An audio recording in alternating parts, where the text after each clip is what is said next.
दोस्तों, आज हमको पढ़ना है टाइम डिपेंडेंट परटर्बेशन थ्योरी। तो ये टॉपिक आपको काम आएगा। MSc third same quantum mechanics का टॉपिक है। तो इसको मैं अपने इजी लैंग्वेज में लिखा हुआ हूँ और समझने के लिए लिखा हुआ हूँ। मतलब एकदम नॉर्मल इंग्लिश, जैसे जो बुक का इंग्लिश रहता है वो याद करने में आपको दिक्कत होता है, ये वाला इंग्लिश से मतलब आप फेमिलियर हो पाएंगे। इसलिए इस इंग्लिश का यूज करेंगे तो ज़्यादा कंफर्टेबल रहेंगे। और राइटिंग पे ज़्यादा ध्यान नहीं देना है। मेरा मतलब आप इस चीज़ को समझिए, परटर्बेशन क्या होता है, टाइम डिपेंडेंट परटर्बेशन थ्योरी क्या है, ये चीज़ को आपको समझाऊंगा, ठीक है, विथ माय नोट्स, ठीक है। तो टाइम डिपेंडेंट परटर्बेशन थ्योरी, तो परटर्बेशन बेसिकली क्या होता है, डिस्टर्बेंस, एक टाइप का डिस्टर्बेंस को क्या बोलते हैं, परटर्बेशन। डिस्टर्बेंस मतलब समझते हैं, मैं आपको डिस्टर्ब कर दिया, जैसे आप चल रहे तो आपको मैं धक्का दे दिया, धक्का दे दिया तो आप डिस्टर्ब हो गए। जैसे आप कुछ कर रहे हैं, वैसे पढ़ रहे हैं, तो मैं आपके सामने आपको आके दरवाजा खटखटा रहा हूँ, आप जिस रूम में पढ़ रहे हैं तो आपको मैं क्या कर दिया, डिस्टर्ब कर दिया। वैसे सिस्टम को हम लोग डिस्टर्ब कर देंगे, उसको क्या बोलते हैं, परटर्बेशन बोलते हैं। तो बेसिकली परटर्बेशन दो टाइप के रहते हैं। कौन कौन से, एक टाइम डिपेंडेंट परटर्बेशन थ्योरी, एक टाइम इंडिपेंडेंट परटर्बेशन थ्योरी। तो टाइम इंडिपेंडेंट परटर्बेशन थ्योरी तो अभी मैं नहीं बताने वाला आपको, अब मैं आपको टाइम डिपेंडेंट परटर्बेशन थ्योरी, तो नाम ही से पता चल जा रहा है टाइम डिपेंडेंट परटर्बेशन थ्योरी मतलब कि जो टाइम पे डिपेंड करे, जो जिसका हैमिल्टोनियन टाइम पर डिपेंड करे, उसको बोलेंगे हम लोग time dependent perturbation theory. Perturbation, what is perturbation theory, question आएगा what is perturbation theory. Derive first order perturbation theory, या फर्स्ट ऑर्डर एम्पलीट्यूड या transition probability for time dependent perturbation theory, derive time dependent perturbation theory, ऐसा करके 15 number का question आता है, बड़ा सा क्वेश्चन आता है। तो इसकी भी आप क्या लिखेंगे उसको मैं आपको बताने वाला हूँ। तो परटर्बेशन थ्योरी लिखना, the word perturbation mean small change और डिस्टर्बेंस, ठीक है, मतलब समझ गए होंगे। In quantum mechanic small change in system due to external force is called perturbation. समझ गए, मतलब कि in quantum mechanically small change in system, मतलब सिस्टम में स्मॉल चेंज एक्सटर्नल सोर्स के कारण, कोई बाहरी चीज़ के कारण। जैसे वही मैं कमरे में पढ़ रहा हूँ, मेरे को कोई बाहर से दरवाज़ा खटखटा रहा है, तो वो एक्सटर्नल चीज़ से मैं डिस्टर्ब हो रहा हूँ, तो वही डिस्टर्ब को क्या बोलते हैं, परटर्बेशन बोलते हैं। Mainly Hamiltonian of the system change, जब डिस्टर्ब करते हैं तो क्या होता है, हैमिल्टोनियन ऑफ द सिस्टम, जो सिस्टम का हैमिल्टोनियन रहता है उस चेंज हो जाता है। Now we know that Hamiltonian मतलब क्या समझते हैं आप, हैमिल्टोनियन मतलब आप शरीर में जितना एनर्जी है उसको किससे दर्शाएंगे, टोटल एनर्जी से दर्शाएंगे। जैसे आपके बॉडी में टोटल एनर्जी क्या से दर्शाएंगे, ई से दर्शाएंगे, वैसे ई बराबर एच ही बोल सकते हैं आप। हैमिल्टोनियन और टोटल एनर्जी लगभग एक ही है, लेकिन थोड़ा डिफरेंट है। लेकिन आप ये समझिए हैमिल्टोनियन और टोटल एनर्जी बराबर है। तो टोटल एनर्जी बराबर क्या जानते हैं, दो टाइप की एनर्जी होती है, एक काइनेटिक एनर्जी, एक पोटेंशियल एनर्जी। तो काइनेटिक एनर्जी को कैसे दर्शाते हैं, काइनेटिक एनर्जी से मैं टी से दर्शाया हूँ, पोटेंशियल एनर्जी को वी से दर्शाया हूँ, ठीक है। तो और हैमिल्टोनियन को क्या से दर्शाया हूँ, एच से, H equal T plus V लिखा हूँ, देखिए H equal T plus V, Hamiltonian total Hamiltonian. When we applied a small perturbation in system then mainly its potential energy change and kinetic energy remains constant. वही अगर हम लोग time dependent perturbation theory, जैसे हम लोग शुरू से ही पढ़ते हुए आ रहे हैं, क्या पढ़ते हुए आ रहे हैं क्वांटम मैकेनिक्स में, कि हम लोग कोई भी हमेशा हम लोग अपना काइनेटिक एनर्जी में चेंज होता ही कहाँ है, देखते हुए आए होंगे, काइनेटिक एनर्जी में चेंज नहीं होता, ज़्यादा चेंज होता है हमेशा किस में चेंज होता है, पोटेंशियल एनर्जी में। तो पोटेंशियल एनर्जी में अपन लोग चेंज करेंगे when we applied perturbation in system, मतलब हम सिस्टम पे परटर्बेशन अप्लाई करते हैं तो मेनली इसका पोटेंशियल एनर्जी चेंज होता है, काइनेटिक एनर्जी रिमेन सेम। तो फिर यहाँ पर देयर आर टू टाइप्स लिख सकते हैं, यहाँ पर there are two types of time dependent perturbation theory. पहले टाइम इंडिपेंडेंट, दूसरा टाइम डिपेंडेंट। तो हमको क्या पढ़ना है, टाइम पूछा क्वेश्चन में पूछे रहेगा time dependent perturbation theory, time dependent perturbation theory. In this case Hamiltonian इस फंक्शन ऑफ टाइम, मतलब अब जो हमारा हैमिल्टोनियन है टाइम पे डिपेंड करेगा, क्योंकि टाइम डिपेंडेंट परटर्बेशन थ्योरी है।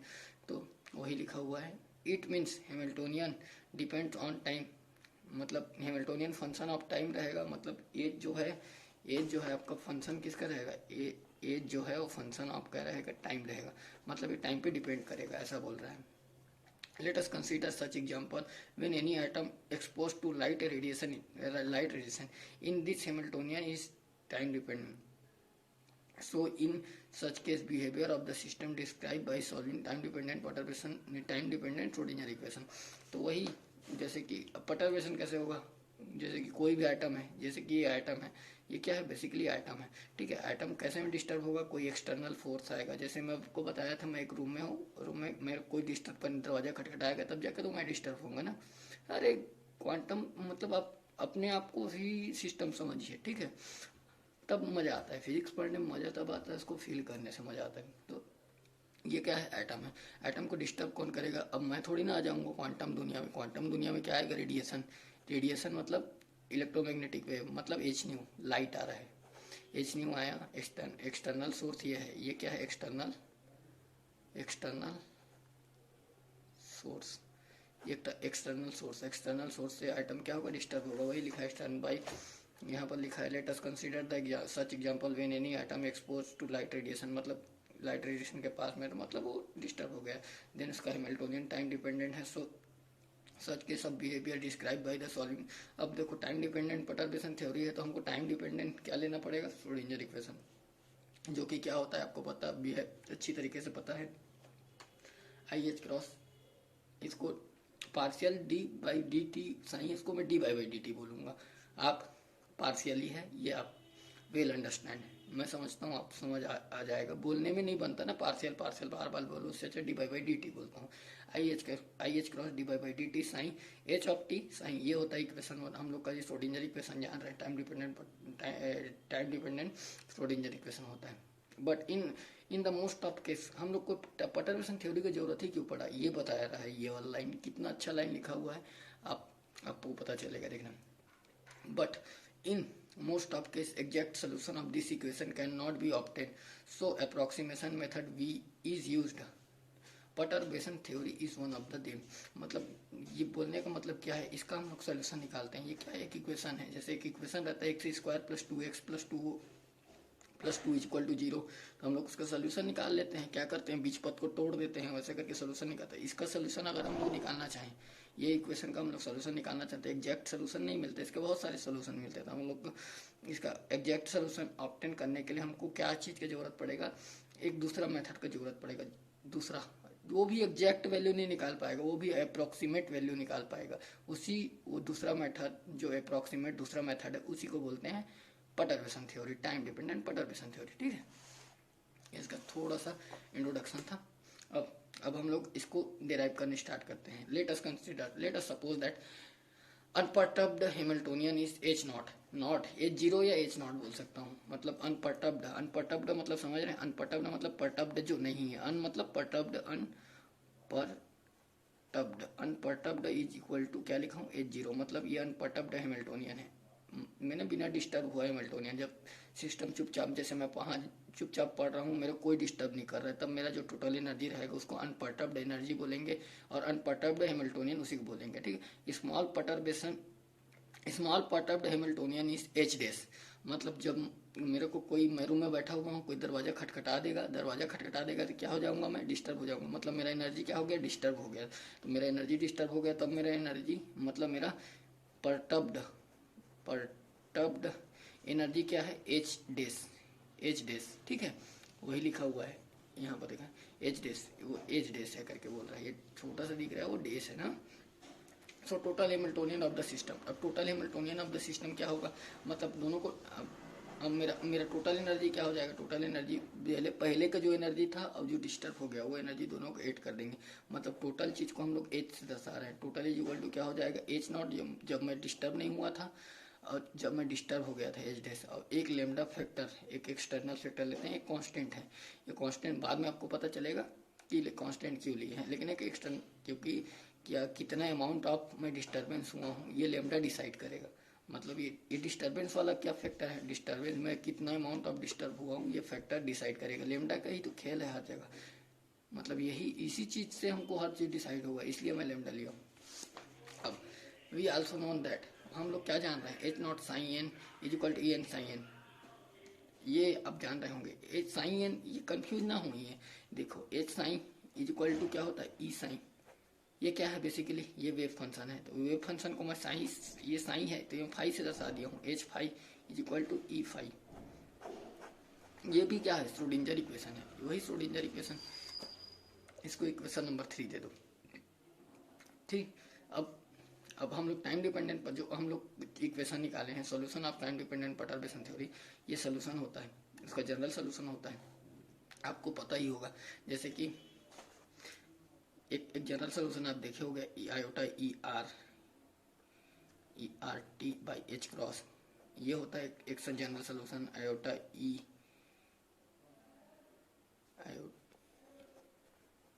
ऐसे करके एक और जनरल सॉल्यूशन होता है। बहुत सारे श्रोडिंगर इक्वेशन के बहुत सारे कुछ कुछ सॉल्यूशन होते हैं, एक ए प्लस बी ऐसे करके बहुत सारे जो नहीं सॉल्व किए हैं। 1D box, 2D potential well problem, potential barrier problem, step potential, ये सब में सॉल्व किए होंगे, तो आपको पता ही होगा कि हम लोग क्या श्रोडिंगर इक्वेशन का क्या लेते हैं, जनरल सोल्यूशन लेते हैं। वैसे एक जनरल सोल्यूशन होता है साइन टी का, जो इक्वेशन हम लोग इक्वेशन 1 माने थे उसका जनरल सोल्यूशन होता है summation A N t phi n, और ये क्या है, e to the power iota minus iota E N T by H cross, equation number 4। वो इक्वेशन का ये तो सोल्यूशन होता है, ये एग्जैक्ट सोल्यूशन नहीं है, जनरल सोल्यूशन है।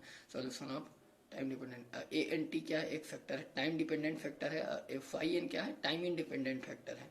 मतलब टाइम डिपेंडेंट, टाइम के ऊपर डिपेंड करने वाला फैक्टर है, एक टाइम के इंडिपेंडेंट फैक्टर है। ठीक है, मतलब ये बेसिकली ये समझ सकते हैं, काइनेटिक एनर्जी के लिए ले आए हैं यहाँ पर, ये पोटेंशियल एनर्जी के लिए ले आए हैं, क्योंकि ये आर है, e to the power minus iota E N T by H cross. लिख मत देना, काइनेटिक एनर्जी को समझने के लिए मैं बोल रहा हूँ, क्योंकि काइनेटिक एनर्जी लिए ही नहीं, हम लोग पोटेंशियल एनर्जी की ही बात कर रहे हैं। इक्वेशन नंबर 4, तो a N t is time dependent constant लिखा हुआ, वो phi n is time independent constant.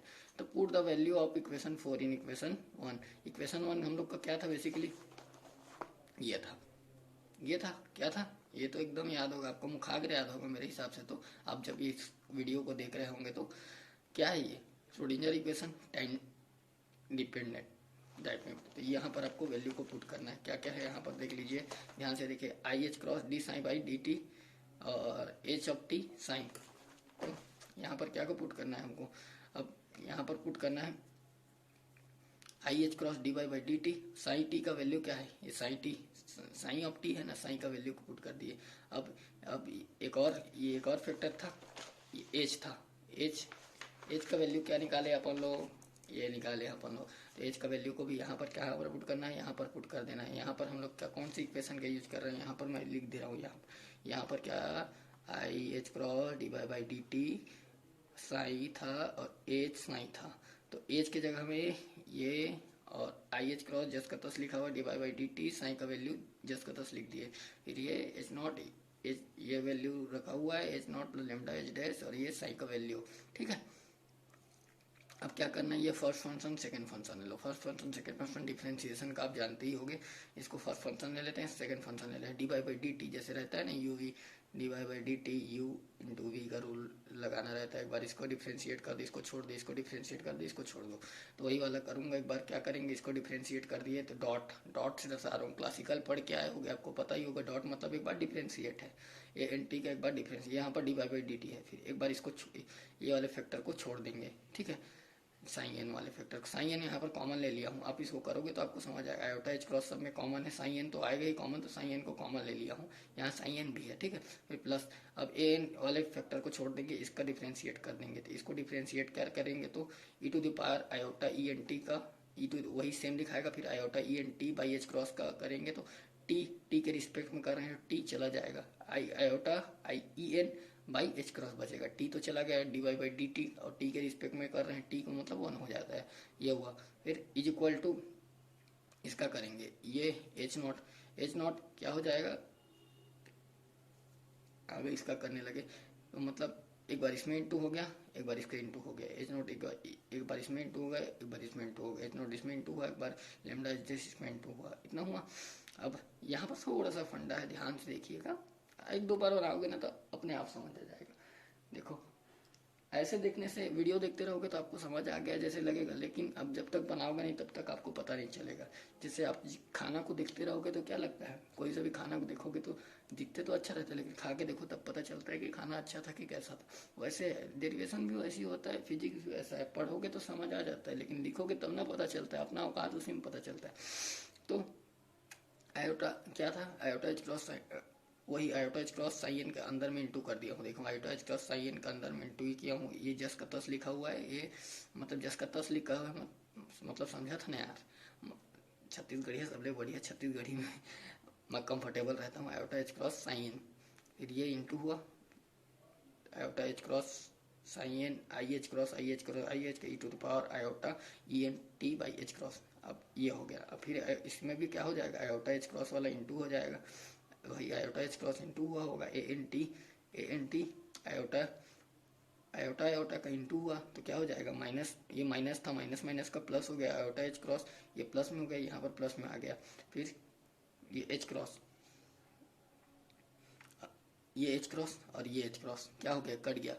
जब इंटू करोगे तो कटेगा ही, ठीक है। इसका और इसका इंटू करोगे तो यहाँ से एच क्रॉस, ये एच क्रॉस से कट गया, आयोटा ये वाला आयोटा ये वाला आयोटा आयोटा और इसको आयोटा स्क्वायर का हो जाता है -1, लेकिन एक और -1 यहाँ है तो वो प्लस में लिखा जाएगा। लेमडा एच डैश कॉमन आ जाएगा, लेमडा एच डैश, क्योंकि हम लोग नहीं लेमडा एच डैश बोलते ए एन टी, फिर A N T E N E to the power इतना बचा। फिर ये वाला फैक्टर वही लिखा हुआ है, ये वाला फैक्टर लिखा हुआ है, मतलब कि यहाँ से उतारा हुआ हूँ मैं ये वाला फैक्टर, मतलब एच नॉट वाला फैक्टर। जैसे कि आपको पता होगा एच नॉट और साई एन, एच नॉट और साई एन को ले लिया हूँ यहाँ से, एच नॉट और साई एन को लिया हूँ। एच नॉट और साई एन बराबर क्या लिख सकते हैं, एच नॉट और साई एन लिखा हूँ। यही दोनों को रुको ना, ये दोनों को छोड़ दो आप, ये दोनों को क्या करना है आपको छोड़ देना है। बचा क्या, A N T E to the power iota H N psi N, H N psi N बराबर हम लोग क्या निकाले थे यहाँ पर, E N psi N, E N psi N निकाले थे, ई एन साई एन यहाँ पर निकाले हैं, देखो ना यहाँ बस यहीं पर पुट कर दो ई एन साई एन, इसकी को इसीलिए तो निकाले हैं। एच नॉट साई एन की जगह हम ई एन साई एन, ये क्यों रख रहे हैं, ताकि ये फैक्टर कट जाए, ये से कट जाएगा। फिर ये इंटू हो गया लेमडा एच डैश, जो यहाँ था ये वाला जस का तस यहाँ पर लिखा हुआ है from equation number 3। Equation number 3 कौन सा है, यहाँ पर लिखा होगा, देखो यहाँ पर लिख भी दिया हूँ मैं, इक्वेशन नंबर 3 को यहाँ पर लगाना है, समझ गया। अब ये बचा है, मतलब जो बचा है उसको लिख दिया हूँ। ये जो एक सीधा एक फैक्टर बचा था, इधर एक फैक्टर बचा था, दोनों फैक्टर को लिख दिया हूँ, ठीक है। वही आई एच क्रॉस, इसका डॉट था, ए एन का डॉट था, E to power minus iota E N T H cross psi N, फिर equal to summation N A N H dash lambda phi N E to the power iota E N T by H cross, ठीक है। Both side multiply by phi N, दोनों side हम लोग phi M star N चल रहा है, phi M star का integrate कर देंगे, और नहीं इंटू करके इंटीग्रेट कर देंगे। इस साइड में हम लोग किसका इंटू करेंगे, दोनों साइड हम लोग जैसे कि जानते हो 2 = 2 है, तो दोनों साइड हम लोग 1 का इंटू कर सकते हैं, 3 का इंटू कर सकते हैं। जैसे 31 का इंटू कर दिया, इस साइड में 31 का इंटू करना पड़ता है। वैसे ही हम लोग दोनों साइड क्या कर रहे हैं, फाई एम स्टार का इंटू कर रहे हैं। फाई एम स्टार का इंटू क्यों कर रहे हैं, क्योंकि इक्वेशन को हम लोग को सिंप्लीफाई करना है। और सिंप्लीफाई कैसे होता है, कोई भी चीज़ जैसे वेव फंक्शन, ऐसे नॉर्मल वेव फंक्शन रहता है, उसके साथ हम लोग स्टार का इंटू करेंगे तो क्या होता है, 1 होता है। हम लोग को लास्ट इक्वेशन को सॉल्व करना रहता है यार, इसीलिए हम लोग ये सब झंझट कर रहे हैं। दोनों साइड एम एन के साथ ही क्यों नहीं किया, क्योंकि हमको ये एन के साथ भी कर सकते हैं हम लोग, लेकिन एन के साथ क्यों नहीं किया, क्योंकि हमको आर्थो नॉर्मल कंडीशन लगाना है। Ortho normal condition, orthogonal ortho normal condition आप पढ़े ही होंगे इसके पहले, नहीं पढ़े तो अभी उससे कोई फर्क नहीं पड़ेगा। दोनों साइड इंटू क्या कर दिया हम लोग, इंट्रीगेशन साइन स्टार एम का इंटू कर दिए, ठीक है, साइन स्टार एम का इंटू कर दिए। तो ये वाला कांस्टेंट फैक्टर है साइन एन जस का तस, ये इंटू फैक्टर लिखा डी टाउ इंटीग्रेशन, ये भी क्या एक्सटर्नल फैक्टर है। और psi M lambda H dash psi M star, ठीक है। अब हम लोग ऑर्थोनॉर्मल कंडीशन जानते हैं, एन इक्वल टू एम। जब एन बराबर एम नहीं रहता, ये जब एन बराबर एम नहीं रहता तो क्या होता है, 0 होता है, और एन बराबर एम हो जाता है तो क्या हो जाता है, 1 हो जाता है। मतलब मीन्स ये समझिए साइन एन और साइन एम रहेगा, दोनों का इंटीग्रेशन करेंगे तो 0 आता है। और अगर यही साइन एम और साइन एम स्टार रहेगा, एन की जगह एम लिख दिया हूँ, एन जब एम के बराबर रहेगा तो एम भी लिख सकता हूँ, तो ये क्या हो जाता है, 1 हो जाता है, वही लिखा हुआ है कंडीशन। तो क्या हो गया, अगर ऐसा ऑर्थोनॉर्मल कंडीशन अप्लाई हो जाए तो क्या हो जाएगा, ये वाला फैक्टर क्या हो जाएगा, 1 हो जाएगा। तो 1 को हम लोग डेल एन एम से दर्शाएंगे, ठीक है, डेल एम एन लिखा हुआ है। और इधर ये वाला को जीरो मत कीजिए रहेगा, क्योंकि बीच में क्या है लेमडा एच डेस है, तो डायरेक्ट तो जीरो नहीं हो जाएगा। ये ऑपरेटर है नहीं, इसमें ऑपरेट हुआ है, डायरेक्ट आप जीरो नहीं कर सकते कि हम इन दोनों को जीरो कर दे रहे हैं। ये भी ऑर्थोनॉर्मल कंडीशन है, ऐसा मत कर लेना भाई, अटक मर जाओगे, फंस जाओगे तो फिर ये वाला फैक्टर ये वाला कंडीशन को सेटिस्फाई करता है। ये क्या है ब्रैकेट नोटेशन। कई लोग को ब्रैकेट से बहुत टेंशन होता है, एकदम इजी है ब्रैकेट। बेसिकली क्या होता है ब्रैकेट, एक टाइप का इंटीग्रेशन है। जैसे कि इंटीग्रेशन को कितना बड़ा इंटीग्रेशन लिखते हो, इतना बड़ा लिख रहे हो इंटीग्रेशन लिखने में क्या हो रहा है, स्याही ज़्यादा खत्म हो रहा है, पेन ज़्यादा खत्म हो रहा है। और ये ऐसे लिख दोगे तो कम पेन का यूज हो रहा है ना, मतलब ये शॉर्टकट तरीका है, ये लॉन्ग कट तरीका है। इंटीग्रेशन के लिए बड़ा बड़ा फार्मूला याद करना पड़ता है, लेकिन इसके लिए बड़ा बड़ा फार्मूला याद नहीं करना पड़ता। इसको सीख जाओगे तो ये छोड़ ही भूल जाओगे तुम, इसको यूज करना पसंद नहीं करोगे। इसको सीख जाओगे तो ब्रैकेट नोटेशन को, ब्रैकेट नोटेशन ज़्यादा बुरा मत सोचो। ये ब्रैकेट नोटेशन एम के लिए और एन के लिए बीच में जो ऑपरेटर रहता है, बीच में ऑपरेट हुआ है उसको बीच में लिखते हैं। ये ब्रा ये केट दोनों के बीच में ऑपरेट होता है, तो ये इतना बचता है। इसको यही है, इसका वैल्यू यही होता है। ये जो है ना, इसको ऐसे लिख सकते हैं अपन लोग, ठीक है, लेमडा एच डेस, ठीक है, lambda H dash M N. तो इसके जगह क्या, इतने के जगह हम लोग इतना लिख सकते हैं, ठीक है। क्यों लिख सकते हैं, क्योंकि ये रीजन होता है, ये जान रहे हैं ऐसा होता है करके। ब्रैकेट के अंदर में किसी चीज़ का ऑपरेटर रहता है तो उसको ऐसे लिख सकते हैं, ठीक है। Lambda H dash M N, खाली क्या हो एच डेस है, वो एम एन सब्सक्रिप्ट में आ गया है। सब्सक्रिप्ट में आया तो मतलब एम और एन क्या है, ब्रा और किट है उसके अंदर में, ऐसा करके समझाने के लिए लिखे हुए हैं lambda H dash M N. फिर उसके बाद क्या निकालना है हम लोग को, iota H cross A dot M, इसी का वैल्यू निकालना है। तो इसको क्या करना है हम लोग को, इस साइड नीचे ले जाओ, पक्षांतर कर दो, इसको इस साइड पक्षांतर कर दिया तो नीचे में आ गया। मतलब ये समेशन के साथ summation N E to the power iota E M T by H cross, ठीक है। अब क्या करना है, ई और ई, जैसे ई अपॉन ई रहता है तो दोनों का आधार समान है, आधार मतलब बेस समान है, बेस समान है तो ऊपर एक साथ ले जाते हैं। दोनों को ऊपर एक साथ ले जाएंगे तो क्या हो जाएगा, ई टू द पावर आयोटा था माइनस में, तो ऊपर में प्लस में हो जाएगा। तो मतलब क्या ई एम वाला प्लस में, ये क्या हो जाएगा प्लस में हो जाएगा, ये प्लस में हो गया, प्लस में हो जाएगा। लेकिन माइनस कॉमन निकालेंगे, देखो माइनस कॉमन निकालें, माइनस कॉमन प्लस, तो माइनस कॉमन निकालें तो जो प्लस में था वो माइनस में हो जाएगा। यहाँ थोड़ा सा ट्रिकी है, समझो। ये जब ऊपर गया तो क्या हो जाएगा, iota E M T by H cross, ये प्लस में हो जाएगा। लेकिन यहाँ से अगर माइनस कॉमन निकालें, तो माइनस कॉमन निकालते हैं तो हर चीज़ का साइन चेंज हो जाता है। यहाँ से साइन चेंज हो गया, लेमडा एच डेस टी, इतना आ गया समझ आपको। अब ये E M T by H cross E M E, अब यहाँ से जो कॉमन निकालें E N minus E M by H cross, minus में विथ माइनस साइन ना, क्या होता है ओमेगा एम एन, ये बोर फ्रीक्वेंसी होता है, बोर फ्रीक्वेंसी, इसको ओमेगा एम एन से दर्शाते हैं। इतने के जगह हम लोग टी को छोड़ के इतने सबको हम लोग क्या बोल सकते हैं, एच क्रॉस क्या बोल सकते हैं, ओमेगा एम एन दर्शा सकते हैं। इसी को बोर एंगुलर फ्रीक्वेंसी बोलते हैं। आपको पूछा जा सकता है what is bore angular frequency, तो ये बोल सकते हैं ई एम, अब माइनस को खोल देना तो क्या हो जाएगा, E M minus E N by H cross. दो एनर्जी लेवल के बीच में दो एनर्जी इंटरवल जो रहता है, दो एनर्जी इंटरवल के माइनस अपॉन एच क्रॉस को हम लोग क्या बोलेंगे, बोर एंगुलर फ्रीक्वेंसी। अब क्या हो जाएगा, आयोटा एच क्रॉस को इस साइड ले जाओ, फिर तो जो बचा था ये क्या बचाएगा, E to the power iota omega M N T, ये तो हो गया जस का तस, ये लिखा गया, ठीक है। लेमडा एच डेस, लेमडा लिख दिया, आयोटा एच क्रॉस जो इस साइड था उसको इस साइड लाए तो लेमडा अपन I H cross summation A N. ये आपका यहाँ से एक इक्वेशन डाल दे रही, यहाँ पर आपका ये आपका क्या हो गया, टाइम डिपेंडेंट परटर्बेशन थ्योरी का सोल्यूशन हो गया, ठीक है। अब यहाँ तक बनाओगे, जैसे 15 नंबर का क्वेश्चन आ रहेगा तो आपको वही मिल जाएगा, 6-7-8 नंबर दे देंगे इतने तक, तो 5-6 नंबर। उसके बाद अब हम लोग को क्या करना है, जीरो ऑर्डर कैलकुलेशन करना है, सेकेंड ऑर्डर कैलकुलेशन करना है, फर्स्ट ऑर्डर कैलकुलेशन करना है। तो हम लोग जीरो ऑर्डर करते हैं, फर्स्ट ऑर्डर करते हैं, फिर सेकेंड ऑर्डर इसलिए नहीं करते क्योंकि आप जान रहे हो, आपको इससे अच्छा रिलेट कर पाओगे। बच्चे लोग सोचते होंगे हम लोग जीरो ऑर्डर करते हैं, फिर फर्स्ट ऑर्डर करते हैं, सेकेंड ऑर्डर करेंगे तो और क्यों नहीं करते। तो आप बताओ मेरे को, 0.52 नहीं 0.50 को स्क्वायर करो, क्या आएगा,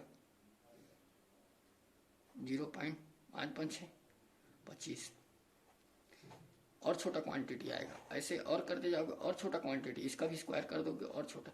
वैसे हम लोग लेमडा का घात 0 का कर रहे हैं, लेमडा घात 1 करेंगे और छोटा क्वांटिटी आते जाते रहे, तो हम लोग वो इसको नेग्लेक्ट कर सकते हैं। मतलब कि करेक्शन जो रहता है, जीरो ऑर्डर करेक्शन जहाँ तक ठीक रहता है, zero order correction initial state को दर्शाता है। फिर फर्स्ट ऑर्डर करते हैं, अगर बोलेगा तो सेकेंड ऑर्डर भी कर सकते हैं, लेकिन फर्स्ट ऑर्डर करके रुक जाते हैं।